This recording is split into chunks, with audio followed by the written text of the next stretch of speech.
This is the National Legislative Conference 2021 with the theme Constituency Projects, Prospects and Challenges. It is the 4th edition, and as you can see, guests are already seated, senators, honorable members are already in, civil society organizations, the media, and of course all those who are interested in the development of their respective constituencies. Your Excellency, Senate President represented by Senator all other protocols observed. I don't want to stand on the existing protocol so that the weight of it will not make the protocol to collapse. So I'll stand beside the existing protocol.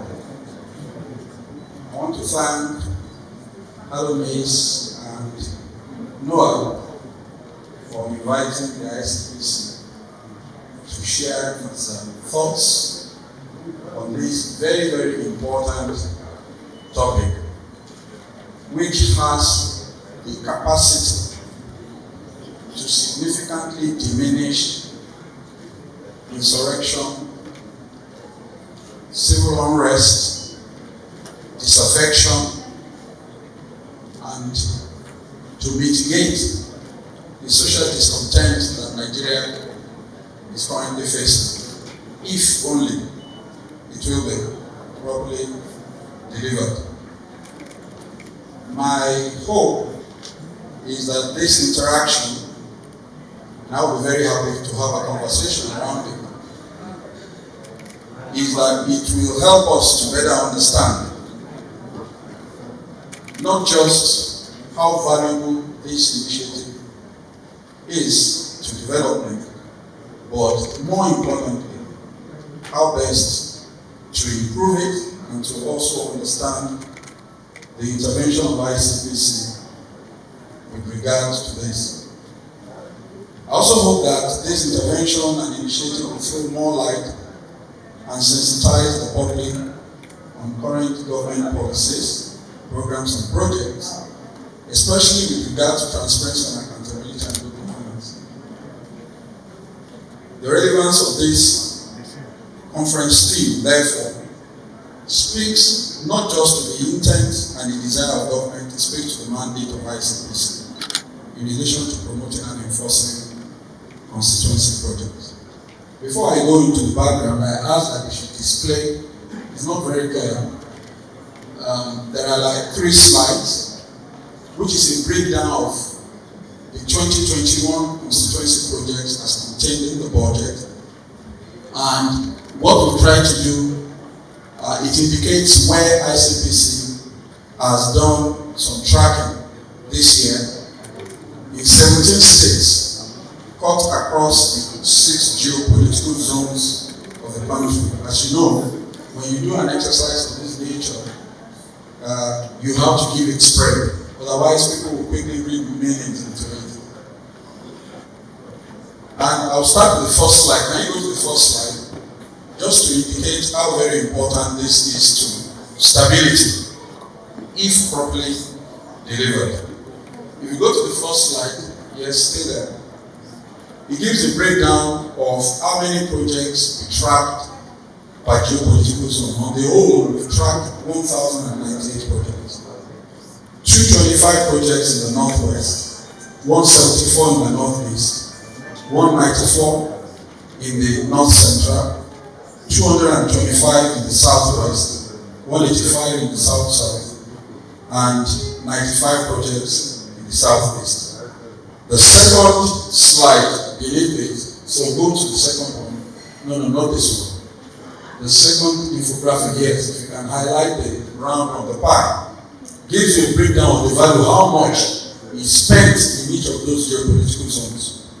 And you will see, of course, the influence of leadership in the breakdown. So if you look at Southwest, for example, 41.6 billion, South-South, 18.88 billion, Southeast, 3.69, Northwest, 12.85, Northeast, 12.85, North Central, 167.86. The aggregate, of course, is over a 2-year period. We are simply 10 billion, where we were looking at projects that had been appropriated 2019, 2020, and all that. Because the ones for 2021, some of them are still ongoing.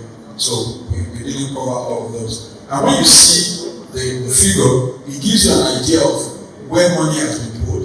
And then, of course, you can further interrogate to see what kind of projects are taking on the money. So the next slide, very quickly. The next slide, you cannot see it very well because it's slanted. But I will tell you what is there. It gives you a breakdown of what sectors we looked at. Of course, for development, every sector of the economy is important. But we've always focused on sectors that have multiplier effect on the people. Education, health, water, agri, power, roads, and what have you. So if you look at this breakdown, the project that we selected, it gives you an idea. 302 projects in the education valued at 6.08 billion. 5.69 billion spent on 241 projects for empowerment and capacity building. And I'll talk about that. They are soft projects and they are complete for fraud, largely.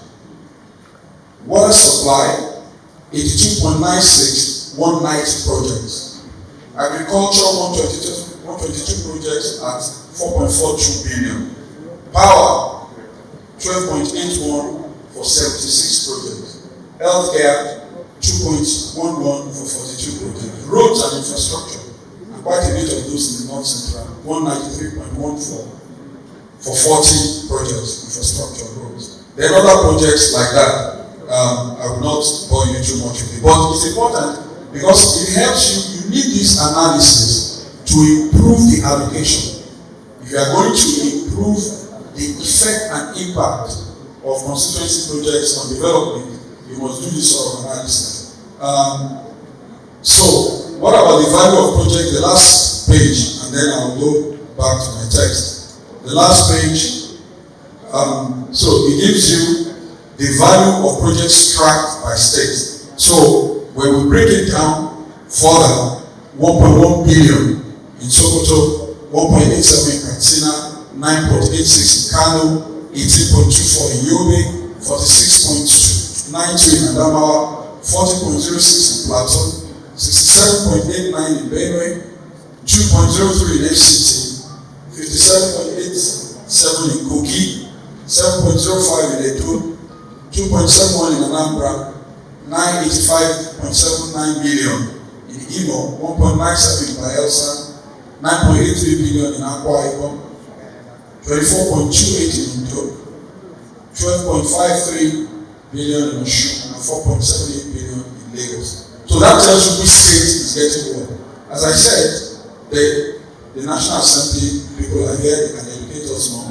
I think there's some variation in how projects are allocated. When you are a leader in the legislature, you get more, and your projects will carry more weight.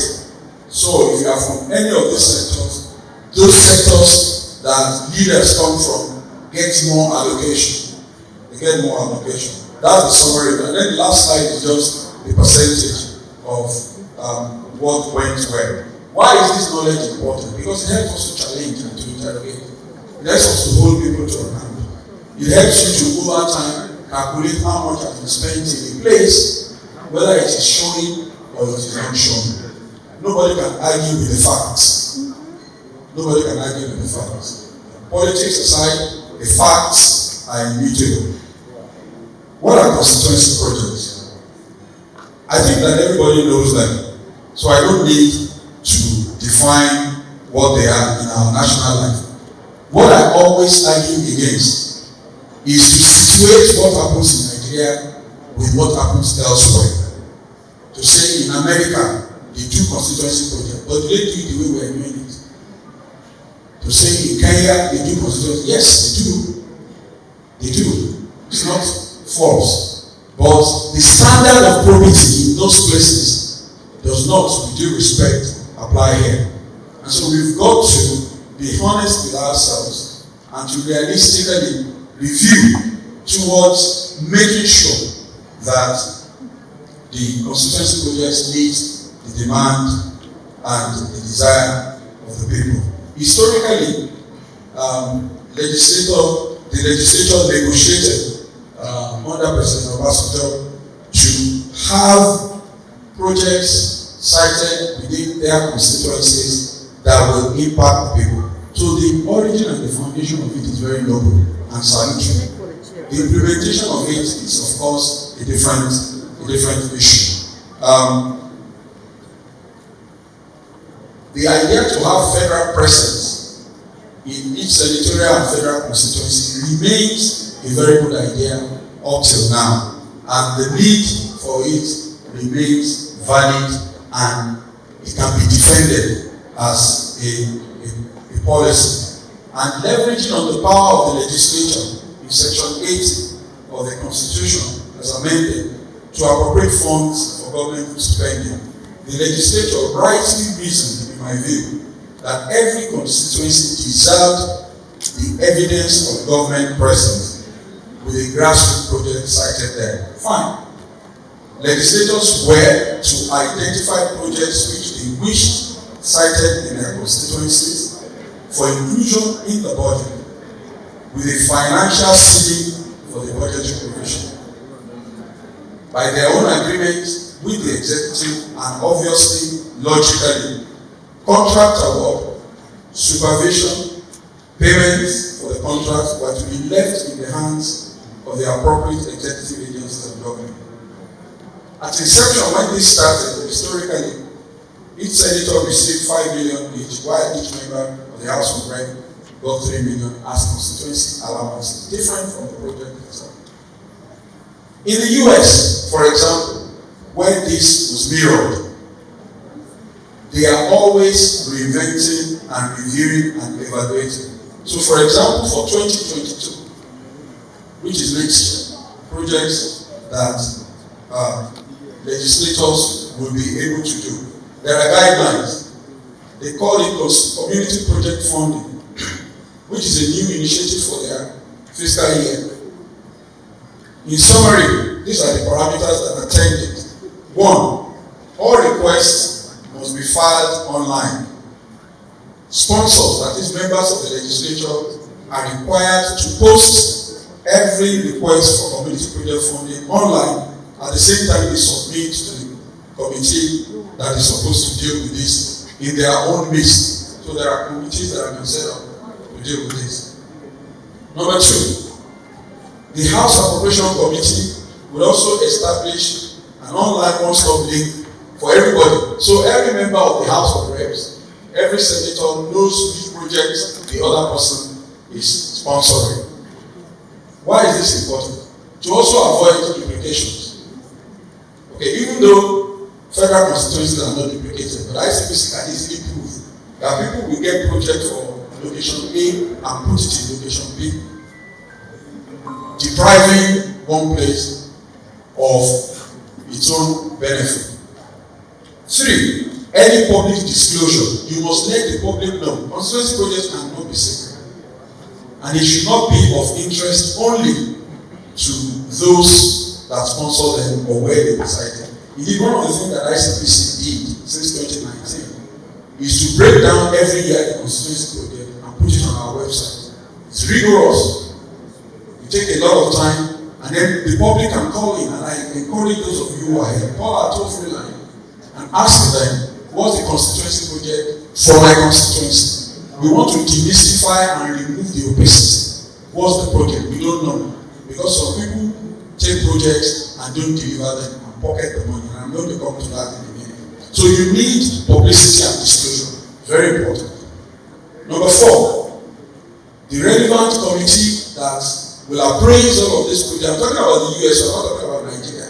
So before you assume that, oh, if they are doing all this, then it is okay. It's not okay.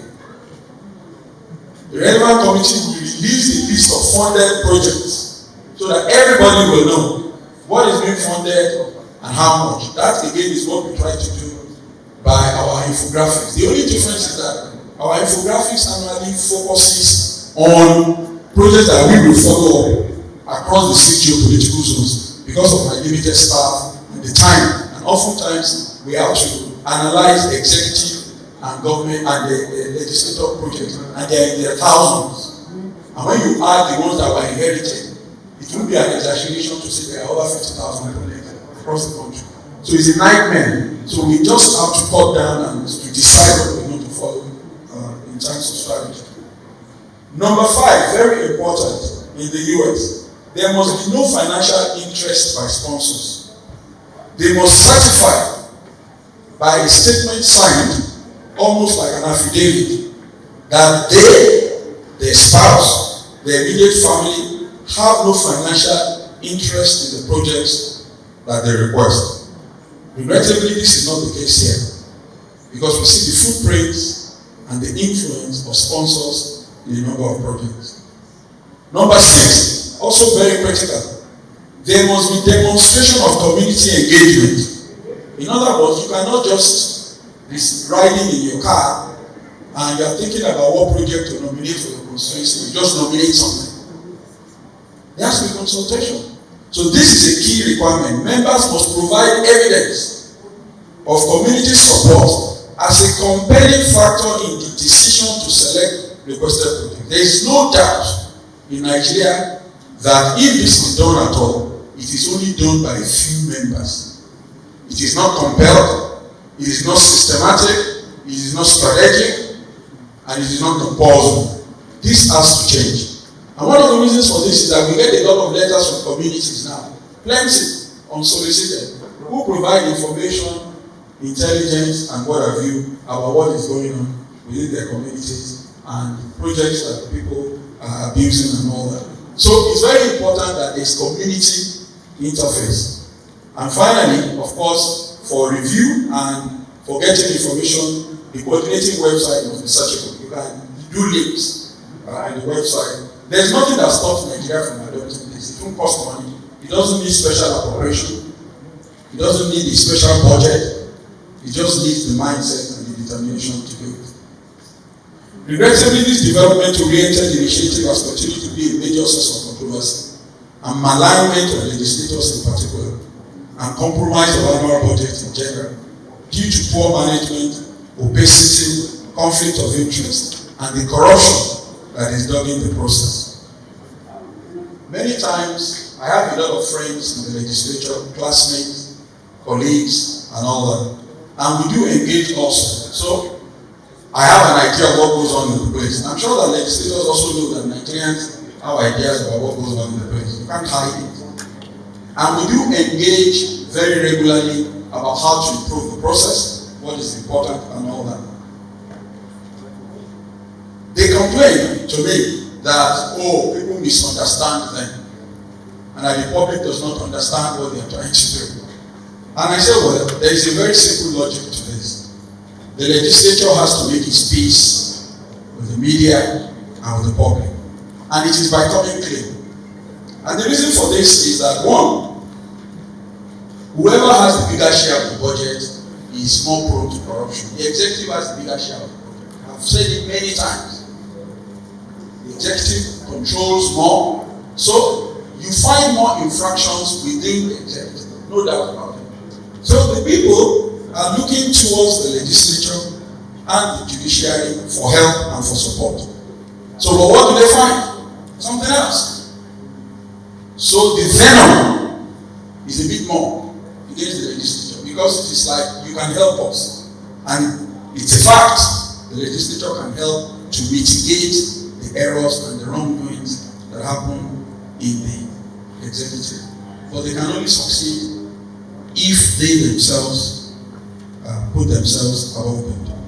So we find that constituency projects represent just one avenue through which legislators are maligned due to all of these issues and challenges. While the infrastructural interventions that are intended, as I said, the position of ICPC and my position is not to scrap constituency projects. It is to continue to reform vigorously, to reform them. I firmly believe that it is one of the fastest ways by which we can close the gap in development across the country. There is no doubt about it. But not if the allocation and the appropriation is not properly utilized. That will widen the gap and create bigger problems of insecurity and discontent for us. Over the years, there have been increased complaints by citizens, the media, and civil society regarding the shoddy completion, non-completion, outright non-execution, very audacious. You collect money from government for a project, you just pocket the whole thing. You just ask yourself, what was the person thinking of? Reports and petitions that constituency projects are used as conduit for diversion and misappropriation of public funds through the implementing MPAs and sponsoring legislator or the ministry. Those reports are very rampant. In line with ICPC's enforcement, prevention, and public education mandates in its enabling act, the Commission embarked on tracking of funded executive, that's capital, and constituency projects in order to ascertain proper and transparent execution of projects and utilization of appropriated funds. In furtherance of this desire and this objective, the Commission launched the Constituency Project Tracking Group, which was later renamed the Constituency and Executive Project Tracking Group. We launched it in April 2019 to track constituency project implementation and performance from 2015 to date. Again, it's not as if there were no projects before 2015. We just looked at the capacity and we decided to have a cut-off point and to say, okay, given the desire of the current government and its determination to fight corruption, we will use 2015 as a cut-off date. The expansion to include executive projects, that's capital project, is also based on our learning curve from the 2019 track. And the focal sectors, as I said earlier, education, health, water resources, roads, power, and some other empowerment and whatever. This is not to say, however, that the other sectors are not important. However, the majority of the projects selected for tracking are usually in these areas. What are our immediate objectives? To improve service delivery to the people, to get value for money in the implementation of public funded projects, to bring development closer to local communities, to enhance the Commission's ability to proactively prevent and eradicate the diversion of public funds in the implementation of publicly funded projects, and to investigate and prosecute those who sabotage the implementation of the Annual Appropriation Act, through which projects are funded, and who also violate the ICPC Act or any other law prohibiting corruption. We conceived and designed the project tracking initiative as a mechanism of social accountability to be supported by relevant MPs, citizens, professional bodies, media, and other relevant stakeholders. And even though ICPC leads this initiative, there are other agencies who are involved. The Budget Office is involved, the Office of Accountant General, PPP, NOAA for Public Education, Nigerian Institute of Quantity Surveyors, God bless them, very, very professionally involved. Some civil society organizations like Premium Times are also involved in the tracking. So sometimes people, and then besides us, by the way, there are other initiatives that have nothing to do with the ICPC effort, who are doing their own project tracking, and they have a right to do so as Nigerians. Media, civil society, anybody can go and track projects to see whether or not there is value for money in appropriation. All of them also track, apart from ICPC. But ICPC has enforcement powers. And so enforcement power is added to our effort. While the evaluation of the success or otherwise of the initiative is left to the public, one of the most significant outcomes of the exercise is the enforced return of contractors to site to complete abandoned projects, the recovery of diverted funds into government coffers, the institutionalization of accountability to the process, the higher level community consciousness, ownership and management of projects cited within their domain, amongst other benefits. So all of these things are the positive outcomes. As mentioned earlier, the exercise focuses mostly on the sectors with multiplier effect. In 2021, for example, education being the most critical took the largest number of projects tracked at 27.5% of total, followed by empowerment and capacity building with 21.9%, and water supply with 17.3%. While only 424 and 722 projects were tracked respectively in 2019 and 2020. This year, this third phase, we selected 1,370, out of which as of October 31st, we have tracked over 1,038. Total number tracked so far is 1,098. We're yet to track 272, mostly due to security challenges in some parts of the country. Out of this number, 115 are executive capital projects, while 983 are constituency projects, otherwise called zonal intervention projects. Edo, Kano, Lagos, Yobe have the highest number of selected projects, perhaps because Kano has the highest number of representatives, and Lagos and Yobe, as I said, due to the positive influences of the Speaker and the President of the Senate. What have been the outcomes? It is gratifying that the 2021 exercise has witnessed more projects being executed according to specifications, although we still found a number of infractions, and I will share with you some of those infractions as examples, and then we will give some suggestions, and then I will close. Those infractions have resulted in enforcement measures being taken, and our enforcement actions depend on the nature and circumstances of the infraction in issue. The interim report for 2021 shows that the effort of all stakeholders, not just ICPC, the media, the effort of other civil society organizations, the effort of well-meaning, even legislators who write to us to track projects. We have received a lot of letters from legislators who will complain of MDAs abusing and undermining their own intentions. And we've never rejected any one of those. Even if they fall outside our area of focus, we follow them up all the time. The total value of projects tracked under phase 3 as of 31st October, as I said, 301 million, Value of projects in which contractors have returned to site, 28 billion, 28.86 billion.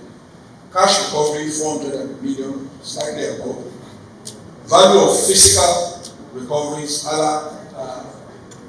assets that were procured and diverted, 479 million. What are the examples of infractions that we see? The head of an agency somewhere in Zaire awarded the contracts without due process. He paid out contract sums to the contractors and asked the contractors to keep back the contract sum, paid to them less 5% for their own reward for allowing their name to be used to steal the money. The cumulative amount, about 500 million involving 15 contractors, we have recovered part of the money while the investigation is going on.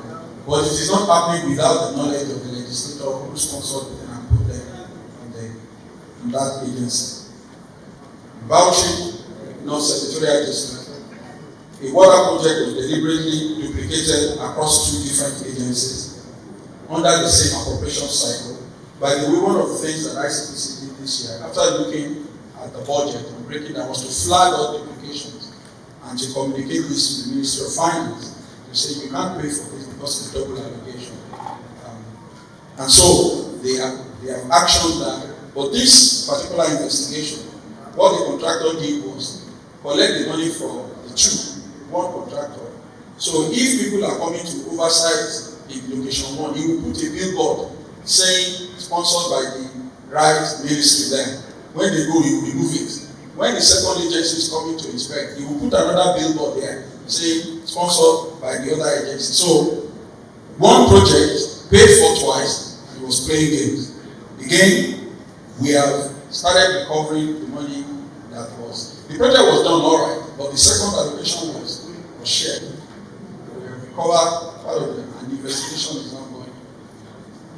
Similar to what we found in phases 1 and 2, the abuse of office and conflict of interest continues amongst project sponsors. Their assistants, sometimes project sponsors are not aware that their own assistants are smarter than them, and they go and negotiate with contractors or the MDA. Or maybe they just told them to supervise and make sure that thing is done very well and busy.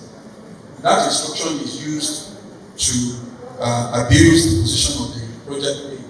So you find complete violation of procurement.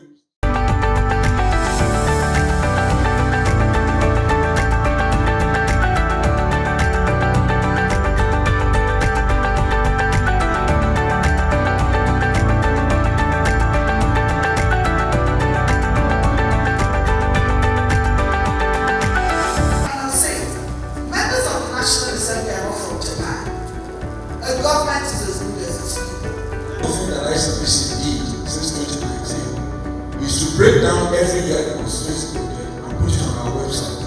It's rigorous. It takes a lot of time, and then the public can call in, and I encourage those of you who are here, call our toll-free line and ask them what's the constituency project for my constituency.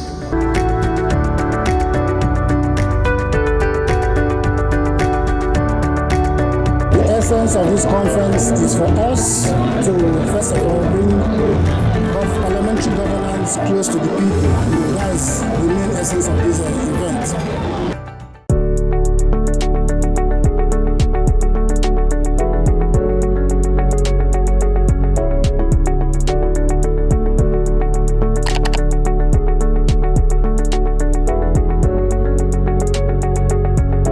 We had a very robust discussion, and we agreed that there is need to institutionalize constituency projects, and so that it will continue to serve the people, so that governance will get to the grassroots.